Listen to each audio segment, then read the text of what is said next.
Welcome back to another SCP reading, dear researchers. Today we're going to be reading SCP-282, Ritual Devil Sticks. Now without further ado, item number SCP-282, Object Class, Safe, Special Containment Procedures. SCP-282 should be kept in a containment locker outfitted with a standard array of explosive, chemical, biological, and memetic high-level defenses. Personnel entering SCP-282's containment must be verified with a retinal scanner, and no experimentation sessions lasting longer than 3 hours are permitted. Description: SCP-282 is a children's toy recovered from the Turk Atoll in Micronesia. SCP-282 is in the shape of a set of devil or juggle stakes, apparently made from locally available materials. Historical or cultural sources show that SCP-282 was originally used by natives of its island of origin as a part of an elaborate annual ritual known as Redacted, literally translated as He Moves, to bring good luck for the following year. Numerous anomalies on the island alerted the Foundation to SCP-282's presence, including exceptionally long harvest seasons. Several unknown species of fruit growing locally, and reports by missionaries of strange lights and noises, and packs of children who appear identical. Full research on SCP-282's properties is pending. Addendum 282-A. Cleanup operations in the Turk Atoll have recovered large amounts of information, including a nearly complete set of use instructions for SCP-282. Operations in the atoll will be reduced, and despite apprehension from teams assisting in recovery of SCP-282, full testing as to whether anomalous properties can be recreated will continue. Addendum 282-B. Personnel of Level 4 or above may view Incident Report 282-CB. As of a redacted date, any attempts to recreate the effects of SCP-282 are punishable by termination. All remaining information is to be classified. Data expunged. Addendum 282-C. Materials seized from a residence on the Turk Atoll resemble an incomplete replica of SCP-282. As the replica, seemingly in the process of creation, demonstrates no anomalous properties, it has been added to SCP-282's containment until such a time as we can ascertain its nature. Foundation-operated coercion revealed little information as to how or why it was created, but did indicate that more civilians in the area of recovery may know how or be interested in creating similar replicas. Whether the recovered replica is identical to SCP-282 is unknown. Incident Report 282-CB. Personal log of Dr. J. Redacted Garrison on a redacted date. Attempts to recreate the ritual described in documents 282-14 through 17 are slow going, mostly due to the extreme requirements of using SCP-282. First of all, it took us half a week to find anyone at the site who can actually use juggling sticks. For reference, researcher M. Redacted Munoz, a medical technology analyst, was ultimately chosen as the subject. Second, SCP-282 are apparently very difficult to use compared to ordinary juggling sticks, so he had to spend a few weeks working on that. Third, and most persistent and annoyingly, the instructions we have call for the subject to juggle with SCP-282 constantly for 36 hours, with a low rate of error and no dropping the stick. And that's the reason it's taken us 2 months so far. They can talk about dedication and project funding and results, but the stamina required is damn near superhuman. It's been suggested that we apply an intravenous drip of caffeine and electrolytes to maintain alertness, and I'm willing to try that. Hour 0. Subject stands in a 10 meter by 10 meter blast chamber that has been prepared according to recovered instructions. Among other preparations, subject stands in the center of a 1.5-meter diameter circle marked with native flowers, with the goat's head at the anterior point. Surrounding the circle is a 3-meter circle marked with a mixture of goats and chicken entrails mashed by hand with wooden implements.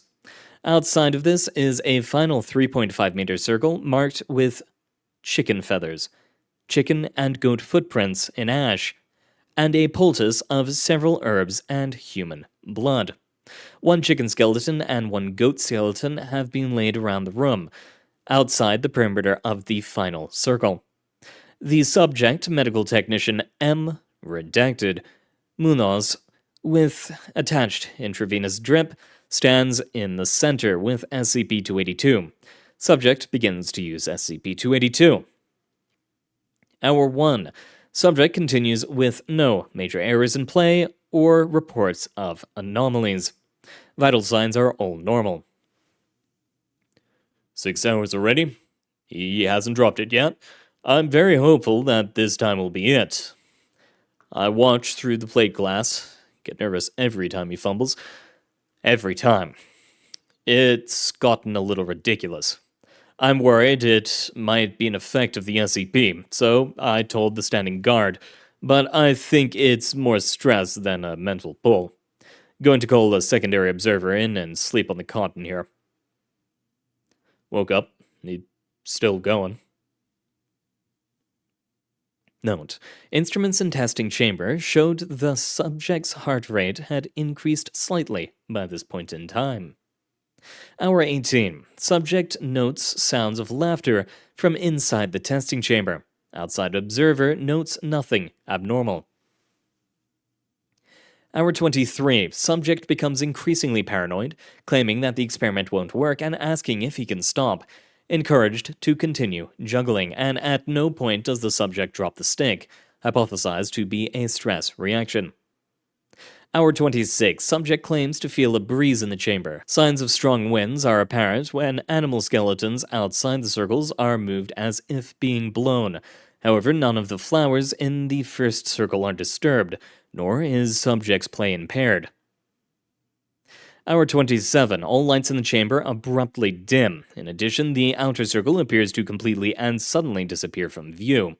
Signs of wind, despite the enclosed and subterranean nature of the blast chamber, have increased. Subject is encouraged to continue juggling.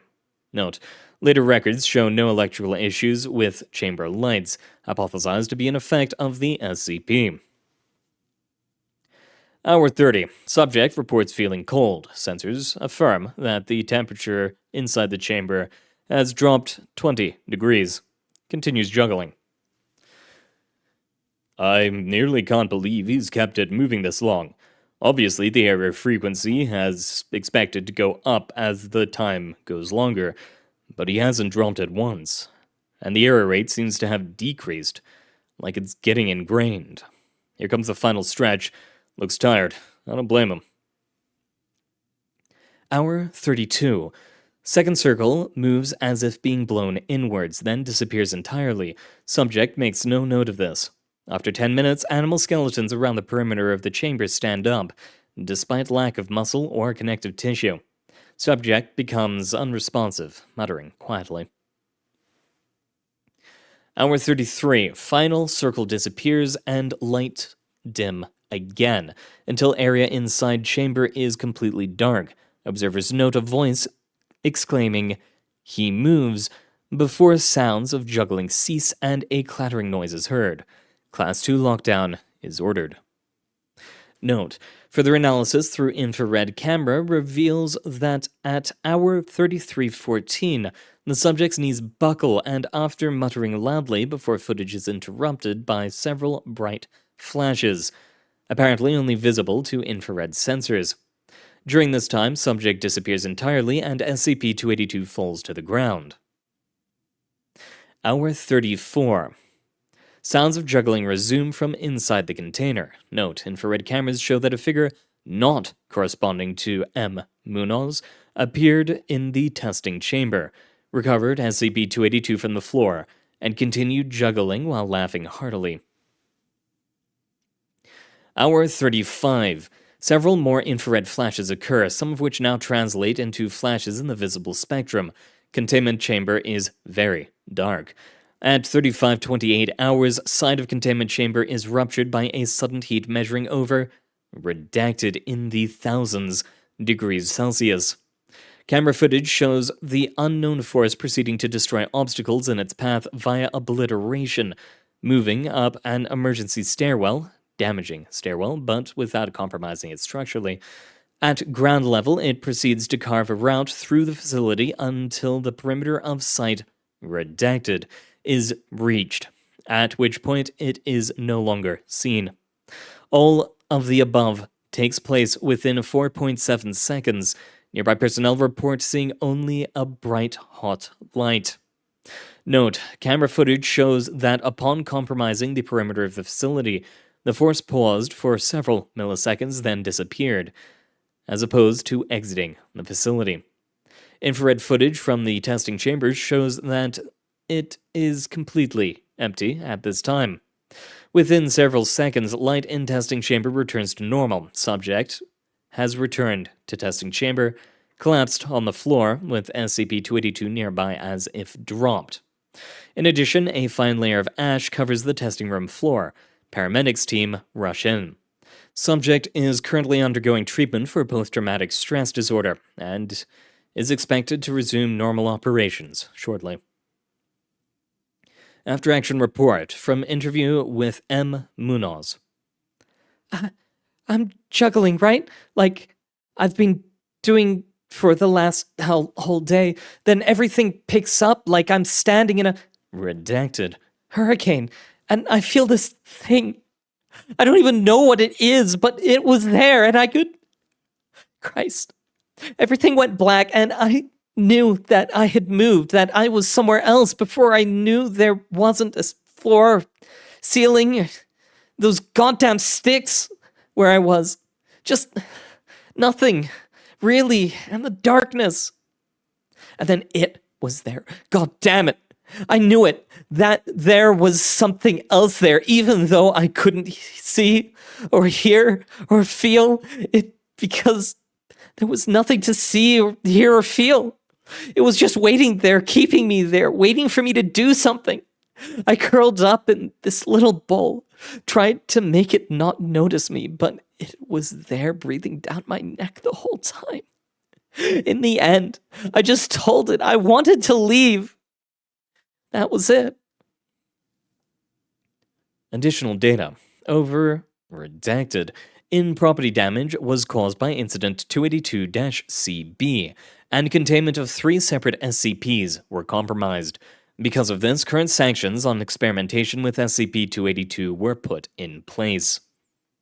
I wonder what it is you can ask the creature, or entity, or whatever else it is. And if you ask for something other than being let out, does it let you out still? Do you survive? Either way, thank you very much for coming, dear researchers. It has been an honor reading for you.